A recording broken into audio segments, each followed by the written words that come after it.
Hi, I'm Judge VanDyke and welcome to my chambers. I'm making this video as part of my opinion in the Duncan v. Bonta case. In this case, the state of California made the argument, which the majority has now accepted, that a magazine holding more than 10 rounds is just an accessory, not an arm protected by the Second Amendment's right of the people to keep and bear arms. I think anyone with a basic familiarity with firearms could show you that this attempted distinction is simply inconsistent with reality. I alluded to this during oral argument when I asked California's counsel about the balance of the tests that it proposed for what qualifies as an arm protected by the Second Amendment. Let's go to that exchange now. Can I ask you a question about that? Because yes, Your Honor. So the way you're treating magazines, it seems like you could use the same sort of rationale as between a non-semi-automatic firearm, say a lever action or a bolt action or a revolver type action, and a semi-automatic firearm. So I'm trying to figure out if you're saying, well, what we do is we say, have people ever banned particularly dangerous rounds? And now we're saying large capacity magazines are particularly dangerous. Why couldn't that same reasoning be used to ban semi-automatic firearms altogether? To say, because I mean, think about it, like during the Revolutionary War, if the United States had had semi-automatic firearms that only held 5 to 10 rounds, it would have been about 10 minutes and it would have been over, right, as against muskets. So clearly, the semi-automatic mechanism is way more particularly dangerous than the difference, the delta between a 10-round magazine and a 15-round magazine. So why does your reasoning not mean that, if this reasoning works, why does your reasoning not mean that a state could just ban the semi-automatic firearms altogether? So if we're just start talking, Your Honor, about this initial sort of textual question, I think if you're dealing with a semi-automatic, that would fit the definition of an arm. No, but that semi-automatic could be a revolver. Like it could be, I mean, just like that high-capacity magazine could be a lower-capacity magazine. Right, Your Honor. So I think that would fit the definition of arm, and then you'd move on to the other aspects of the Bruin analysis. At stage one, is a particular weapon that's being addressed by the law in the tradition of dangerous and unusual? Is it in common use for self-defense? And we think Heller is clear that has to consider the character as well as the numbers. I'm not understanding your, I think I'm missing your response to my, it seems to me that just as you could say, are you saying that yes, so it would be an arm under, you're not conceding that it would be an arm under stage one. So why are you saying it wouldn't be an arm, but the semi-automatic versus revolver, say, distinction is something that we're stuck with? I mean, you would agree that you can't ban the automatic mechanism.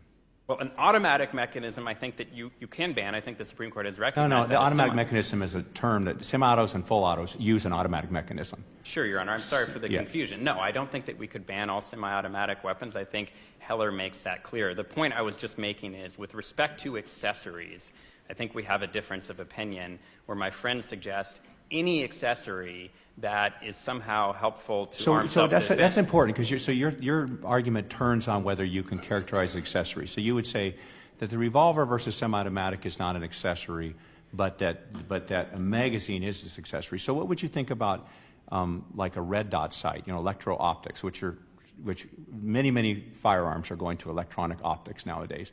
They're obviously an accessory because you could have iron sights. Could you ban those? Well, so, Your Honor, I'm not intimately familiar with that, and I do want to answer this question and make sure that I save time for rebuttal. I think that the question at the outset would be, is that, if it's an accessory, is it within the Teixeira principle that it's necessary to the realization of the right to self-defense? And you'd have to build a record and analyze it in that case. So, counsel, you're saying... Now, from this exchange, it became clear to me that many, including both California's counsel and my colleagues in the majority in this case, lack the basic familiarity with firearms to understand the inherent shortcomings and obvious inadmissibility of the test that California was proposing, and which the majority in this case has now adopted. I originally planned to explain all of this in writing, in my opinion, and why the argument doesn't make sense, but it occurred to me that in this instance, showing is much more effective than telling. As the old saying goes, a picture is sometimes worth 1,000 words, and here I hope you will agree that a video is at least worth that much.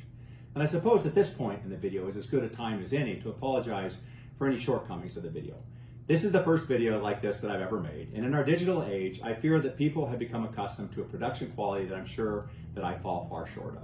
But I hope and expect that regardless of any such flaws, this video will still powerfully serve the purpose for which I've made it.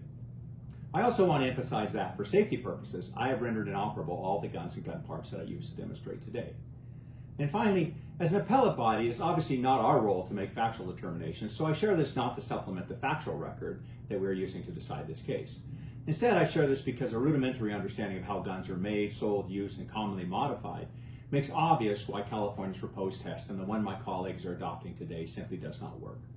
I'm sure I could explain all of this in writing without being accused of improper fact-finding, but it's obviously much more effective to simply show you. So let's do that now. Welcome back.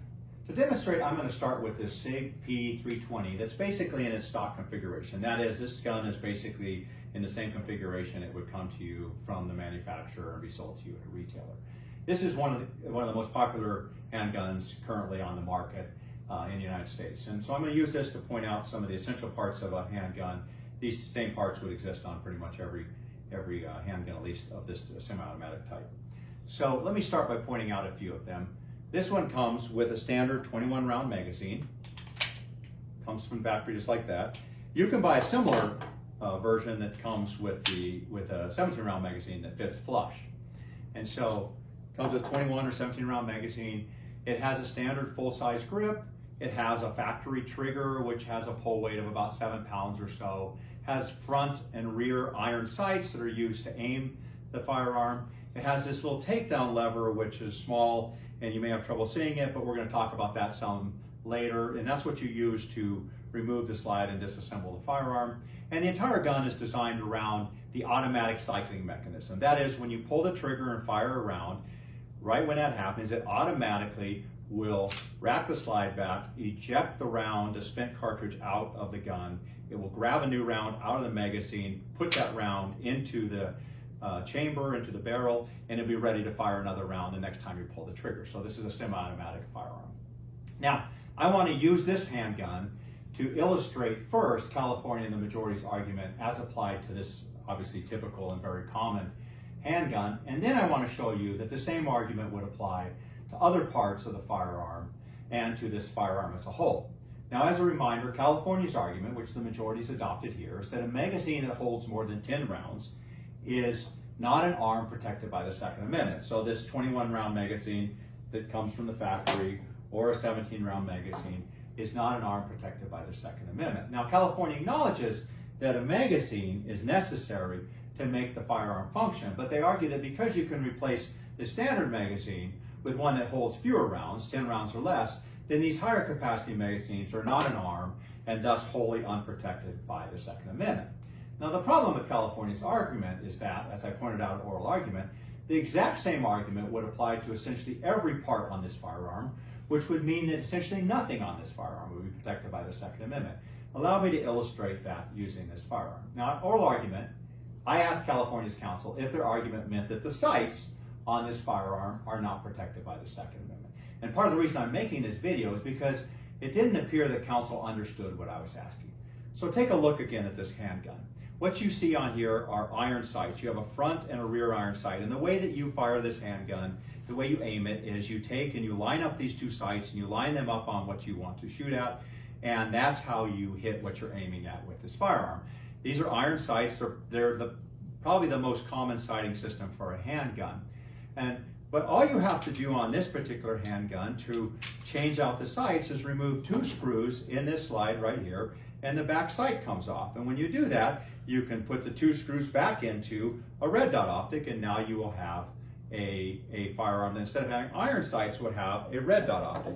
Let me illustrate that by just taking a slide where I've already installed the red dot optic, and here you go. See, so now you have this back iron sight's been taken off, and here's a red dot optic. Now, in the hands of an experienced shooter, this red dot optic allows you to shoot the firearm more quickly, to get on target more quickly, to hit what you're aiming at, be more accurate. And so it's obviously much more dangerous if it's being used for an unlawful or wrong purpose. But if it's being used for a lawful purpose, then it makes the firearm better for that intended purpose. So this firearm would be better for self-defense or competition, recreational shooting, or hunting. And indeed, my own self-defense handgun, which this is another P320 that's been configured slightly differently, has a red dot optic precisely because it makes the firearm better for its intended purpose, that is self-defense. It makes it more accurate more quickly and shoot more quickly. Now, so in that sense, this red dot optic is just like this magazine. It makes the firearm more dangerous when it's misused, but it also makes the firearm work better for its intended purpose when it's used properly. Well, you may think that's pretty intuitive about the sighting system for a firearm, but the same thing is true about basically every part of this gun. Let's take a look at a part that's maybe a little less intuitive, which is that takedown lever that I talked about earlier. This little piece here, it's necessary for the operation of the firearm. It's a tiny little piece that you need to have for the firearm. And so you would think, well, since it's necessary, then it must be an arm protected by the Second Amendment. But not under California's logic in this case. See, you can replace this factory takedown lever with a different factory takedown lever. This one's called a gas pedal. And when you do that, you replace it, you put the slide back on. Now the firearm is a lot more controllable under recoil. You can, just like with the red dot sight, you can do faster follow-up shots. You can aim the gun more quickly, and you can control it better. So again, as with the red dot sight, as with the higher capacity magazine, this particular takedown lever makes the gun more dangerous when it's misused, but also makes the gun more effective for its intended purpose when it's used properly. So under California's logic, because this is an accessory, this little takedown lever, it could be replaced with a worse part. This little takedown lever is not protected. It's not part of the arm protected by the Second Amendment. Well, you might ask yourself, well, what about the grip? Like, you think this grip, certainly it must be part of the arm. I mean, it seems like that's a pretty key part of a firearm, is the grip of a pistol. Well, actually, under the majority's argument, it would not be protected. And the reason is, here's a bunch of grips that I accumulated over the years. I'm just going to pull a couple out here. This is a nice small grip, a nice small light grip. This is a big heavy grip. So what you can do on this firearm is you can remove the slide, remove that takedown lever, take what's called the fire control unit out of the firearm. This is actually the firearm under the ATF's definition. And you can take this fire control lever and you can put it inside this smaller grip. And you could use this grip for, say, self-defense purposes, because it's very concealable, it's light, it's easy to carry, and indeed, you'll see that's pretty much the type of grip that I have on my self-defense firearm. Or you could take this much heavier grip with aggressive stippling on it and with a flared mag well, and you could put this fire control unit in there, put the takedown lever on, and then you put the slide back on, and now you have a firearm that is much better at being able to take quick follow-up shots, hit what you're aiming at. And so this grip, all of these grips under the majority in California's logic, could be banned because if they were misused, they would make the firearm more dangerous, and you could put a different type of grip on if you wanted to. So you might ask yourself, well, what part of this pistol would be protected as an arm under the majority's logic? Well, I suppose California would eventually be forced to say, well, this part, the FCU, I guess, is the arm protected by the Second Amendment. Every other part that you added, as I've just shown you, every other part that you added could easily be characterized, just like the magazine, as an accessory that you add to the firearm, and therefore could be banned under the Second Amendment. But not so fast. Even this part, the FCU, the core basic part of the firearm, could be banned under the majority's rationale. And the reason is, let me show you another FCU. This is the FCU for my competition gun.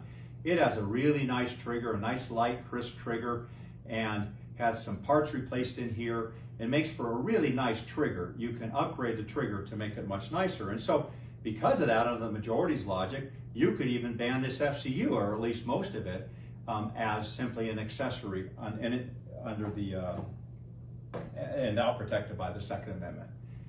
Now, most of what I've shown you could, I suppose, be conceptualized as upgrades. You say, well, that's an upgraded trigger, and that's an upgraded takedown lever, and that's an upgraded grip. But the majority's logic works both ways. I've just shown you how you could easily improve the sights, how you could easily improve the takedown lever, you can improve the grip and the trigger, you could do the same thing with the barrel. But you could easily downgrade all of these factory parts of the handgun to make the firearm less accurate and slower. You could put in worse than factory trigger. You could require worse sights than what it comes with from the factory. You could require a grip be put on that hurts the speed and accuracy. Indeed, this type of downgrade is precisely what the majority is actually requiring in this case. As we mentioned earlier, this comes from the factory with a 21-round magazine, or it comes with a 17-round magazine in a slightly different configuration. But the majority is requiring that these factory standard parts be replaced with worse than factory parts, a 10-round magazine.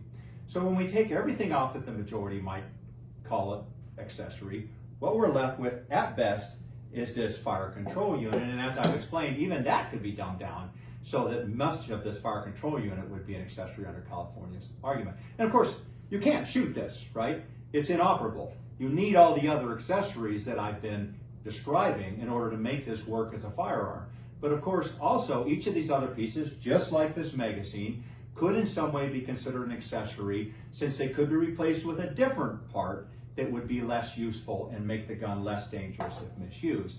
And that could be said for pretty much every single part of this handgun.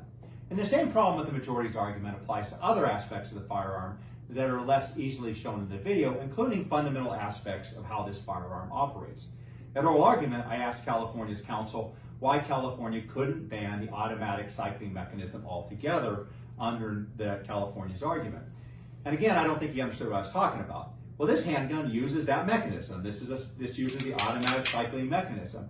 And this semi-automatic auto-loading operation is the most popular mechanism that exists today and is used for self-defense. But other mechanisms exist for handguns, including, probably most obviously, the revolver mechanism. Here's a revolver. Think of the 6-shooter from the old Western movies, right? You can have a revolver which is not automatic. Or you could have, and there's different types of revolvers. There's single shots, there's double actions. You could have the lever action, you could have a pump action, you could have a single shot break action, which only has one round. You have to open it up and manually take the round out and put another in. And under California's argument, because any of these single types of mechanisms are not essential to make this handgun work, and thus, or make a handgun work, and thus are not an arm under the Second Amendment, California could ban the whole semi-automatic mechanism altogether, thereby effectively banning semi-automatic handguns altogether, forcing everyone to use revolvers or single-shot handguns or worse. And of course, with bad sights, crazy heavy trigger pulls, a terrible grip, you get the point. Ultimately, California's argument, which the majority has unwisely adopted here, is based on the unstated assumption that there's some basic, I guess, unadorned, without any accessories firearm that would be protected as an arm under the text of the Second Amendment, but everything else is merely an unprotected accessory that's been added to that firearm that's unprotected. And I hope you can tell from this video that that idea is simply unrealistic. It could never be applied in real life. Like many of this court's ideas about the Second Amendment, it stems from a basic misunderstanding of how firearms work, combined with a highly unrealistic idea of how such a rule would be administered in real life. Ultimately, the only rule that makes sense and comports with reality and the text of the Constitution is that the entire handgun here, including the grip, this takedown lever, the slide and barrel, the sighting system, and this magazine, are all part of the arm within the meaning of the Second Amendment. Thank you for watching.